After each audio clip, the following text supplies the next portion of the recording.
Make sure you have the KSL News Radio app to stream BYU games wherever you go. You can also get breaking news alerts and podcast your favorite KSL show, all on one app for KSL News Radio. Welcome back in, Cougar Nation, the final segment, breaking down the win against Kansas State, and we'll look ahead to the game tomorrow night against UCF.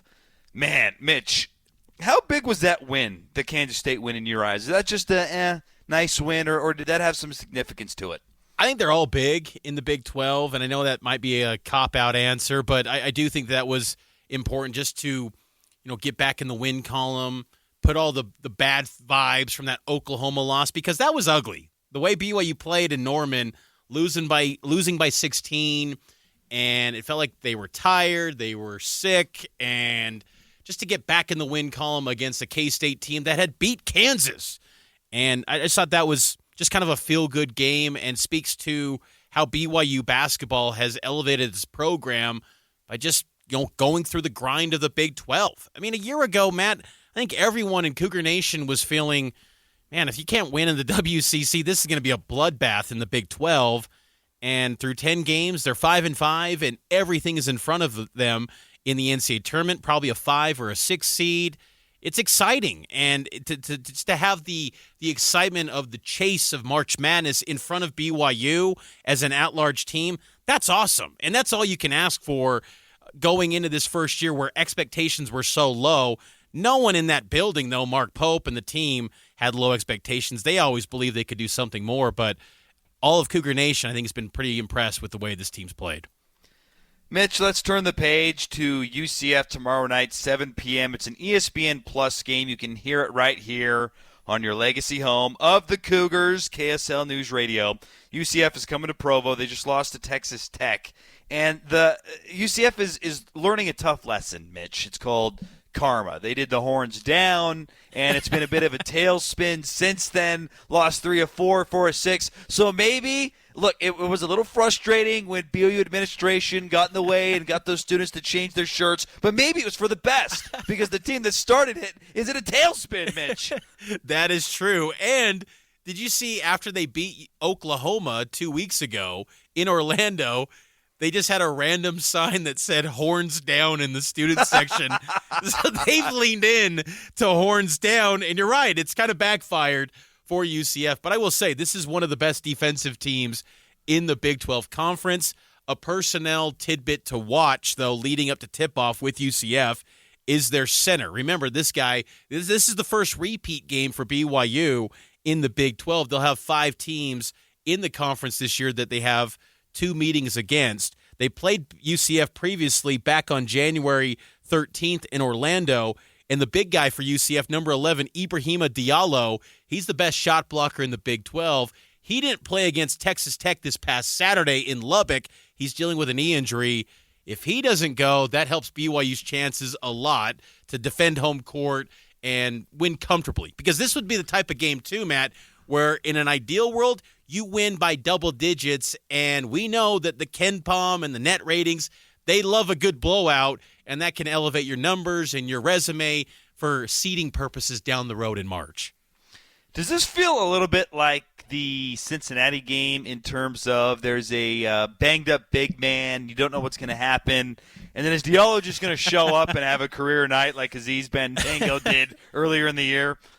It could happen. I mean, we've seen it all the time in the Big 12. These teams can rise up out of nowhere and put together a great performance. I don't think UCF offensively, though, is as potent as, say, a Cincinnati or other teams in this league. I think UCF, honestly, is probably the worst offense in the Big 12. I mean, UCF, we talked about BYU struggles at the free throw line.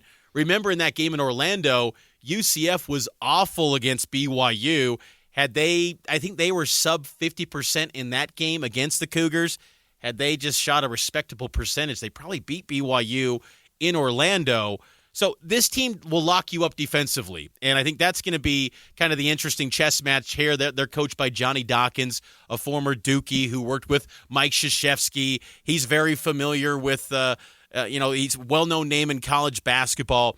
he's going to have his team ready. I expect that. They got a good team, too. They've got good talent. But I just think offensively, I don't think they can keep up with BYU. And I think BYU at home can overwhelm UCF's defense. But they looked respectable against Texas Tech. They went down to the wire. I mean, it was a close game. They never led against Texas Tech, but they made Texas Tech work for a full 40 minutes in Lubbock. So this will not be any easy task, but it is a game that BYU should win. And if they are the team that many believe they are, being a number 19 team in the country, they should win comfortably. They should. And not to get too ahead of ourselves here, Mitch, but then you look ahead to the next two, also winnable games. You go on the road at Oklahoma State, that you should win that game. And then you come home and play Baylor. And that game against Baylor on the road was close. You come home, it's a loud and wild crowd. What? Ooh, I don't know if I'm ready to say Baylor would be a win. You just told us earlier in the show that no one's great in this conference, and that the top dogs are not as good as you thought. You can't win. You can beat Baylor at home?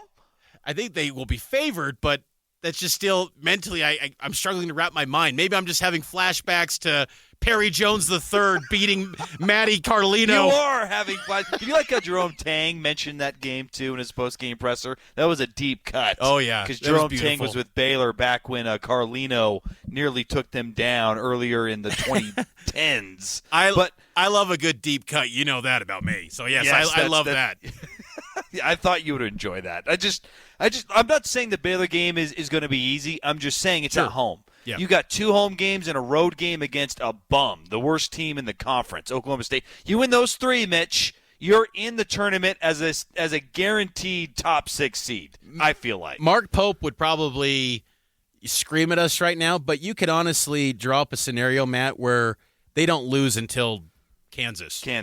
Yeah. I mean, they could honestly win. They're going to be favored probably in all these games leading up to Kansas 2 weeks from tomorrow. So this is a huge stretch for BYU. And what's exciting, too, and I don't think anyone's in Cougar Nation's thinking of the race like this, but they're only 2 games out of the Big 12 title race. Houston's, I think, the number 1 team in this league, the way that they actually win on the road. And they're just they lean into their identity where they're going to be a team that just suffocates you on the glass, and they always get the clutch rebounds. But Iowa State, BYU's beat them. I mean, they dominated Iowa State to where the Cyclones are, there was a matchup nightmare going up against BYU for them. So it's just fun. And I think that this UCF game should be a good one. I'm curious to see how Dallin Hall responds after a lackluster performance shooting the ball, but also want to see Trey Stewart again give BYU some valuable minutes coming off the bench, because I think if he can string it together for 2 consecutive games, that will do a world of good for his confidence moving forward in this stretch where BYU, like you said, and myself is saying, they could win a lot of these games. Yeah, you just have to get to 8, I feel like, to be in the tournament. And every win after that is just going to help your case in terms of cementing a seed line. And let's not forget, again, we're getting a little too ahead of ourselves, and as you said, Coach Pope would not like this, but the opportunity to play in Salt Lake, Mitch, is enormous. And that's not an opportunity that comes along very often. It's within reach to be a top 6 seed playing your opening rounds in the Delta Center. That is big time, and BYU's got to seize the moment, and it starts tomorrow against UCF. Tip-off tomorrow night, 7 o'clock here on KSL. Pre-game gets started up at 6 o'clock. Make sure to follow Matt and I with all of our coverage on KSLSports.com. Thanks for listening. We'll talk to you on Monday next week for Cougar Nation here on your legacy home of the Cougars, KSL News Radio.